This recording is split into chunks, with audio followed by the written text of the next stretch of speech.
بسم اللہ الرحمن الرحیم، السلام علیکم ورحمۃ اللہ وبرکاتہ۔ محترم سامعین، جیسا کہ آپ لوگوں کو معلوم ہے کہ آج کل سوشل میڈیا پر مدارس بل کے حوالے سے، مدارس کے رجسٹریشن کے حوالے سے بہت زیادہ پروپیگنڈے ہو رہے ہیں، اور بعض علماء نے آج حکومتی بینچوں کے ساتھ مل کر، جس میں وزراء بھی شامل تھے اور دوسرے سرکاری اداروں کے لوگ بھی شامل تھے، انہوں نے ایک پریس کانفرنس کیا ہے۔ محترم سامعین، ہمیں نہ تو کسی کی نیت پر شک ہے، نہ ہی کسی کے طریقہ کار سے اختلاف ہے۔ البتہ جب مجمع العلوم الاسلامیہ کا اعلان کیا جا رہا تھا، تب اکابر علماء نے اس سے اختلاف کیا تھا، اور اختلاف کی وجہ یہی بتلائی تھی کہ اس سے مدارس کے اتحاد کو توڑنے کی کوشش کی جا رہی ہے۔ تب یہ بات سمجھنا خاصا دشوار معلوم ہو رہا تھا کہ ایک تعلیمی بورڈ کے قیام سے کیسے اتحاد کی طاقت کو پاش کیا جا سکتا ہے، لیکن اب حالات جس نہج پر پہنچے ہیں، انہیں دیکھ کر اندازہ ہوتا ہے کہ شاید بڑوں کی بات درست تھی۔ جو اتحاد اور اتفاق ہمیں چند سالوں قبل نظر آتا تھا، وہ اب معدوم ہوتا جا رہا ہے۔ جو کل تک باہم حلیف تھے، آج وہ ایک دوسرے کے حریف بن کر سامنے آ رہے ہیں، اور آج کے پریس کانفرنس نے ثابت بھی کیا کہ اس میں کون کون سے لوگ شامل ہیں۔ ہم آج بھی کسی کی نیت پر شک نہیں کرتے، زیادہ سے زیادہ اسے اجتہادی خطا کا نام دیا جا سکتا ہے، لیکن اس کے اثرات اور نتائج کافی بھیانک معلوم ہو رہے ہیں۔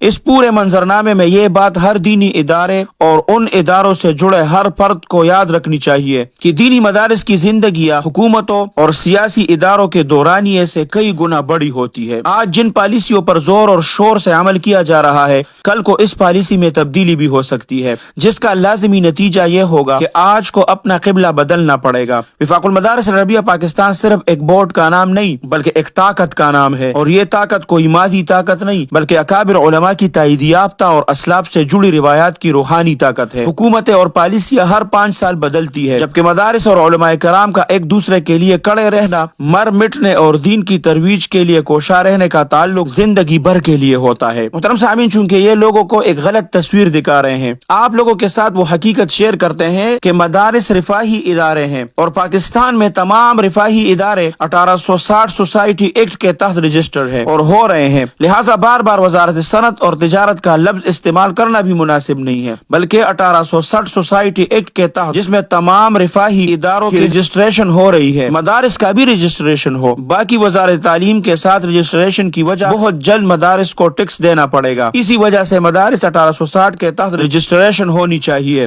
محترم سامعین، جامعہ بنوریہ عالمیہ نے بھی اپنا بیان جاری کر دیا ہے، اور سوشل میڈیا پر لوگ اس کو بہت زیادہ شیئر بھی کر رہے ہیں۔ محترم سامعین، ڈاکٹر مفتی نعمان نعیم صاحب، جو رئیس جامعہ بنوریہ عالمیہ ہے، وہ فرماتے ہیں کہ وفاق المدارس العربیہ پاکستان ملک کے تمام مدارس دینیہ کا معتبر اور مشترکہ ادارہ ہے، جو شیخ الاسلام حضرت مولانا مفتی تقی عثمانی صاحب دامت برکاتہم العالیہ کی سربراہی میں کام کر رہا ہے۔ وہ سوسائٹی ایکٹ کے بات کر رہے ہیں تو سوچ سمجھ کر اور مدارس کے وسیع تر مفاد کو مد نظر رکھتے ہوئے کیا ہوگا۔ قائد جمعیت حضرت مولانا فضل الرحمان صاحب جیسے دوراندیش سیاستدان بھی اس اقدام کی حمایت کرتے ہیں۔ مفتی تقی عثمانی صاحب دامت برکاتہم العالیہ اور مولانا فضل الرحمان صاحب حفظہ اللہ ہمارے بڑے ہیں، ہم ان کے احترام کرتے ہیں، اور ان کی مخالفت کیسے کر سکتے ہیں؟ بات واضح کرنی ضروری ہے کہ مدارس کے درمیان کسی قسم کے اختلافات یا تصادم کی خبریں بالکل بے بنیاد ہے اور محض سازشی پروپیگنڈا ہے، جن کی ہم سختی سے تردید اور مذمت کرتے ہیں۔ اللہ سبحانہ و تعالی ہمارے مدارس کی حفاظت فرمائے۔ اللہ سبحانہ و تعالی ہمارے ان اکابرین کا سایہ ہمارے سروں پر تادیر قائم اور دائم رکھے۔ اللہ سبحانہ و تعالی آپ سب کو اپنے حفظ اور امان میں رکھے،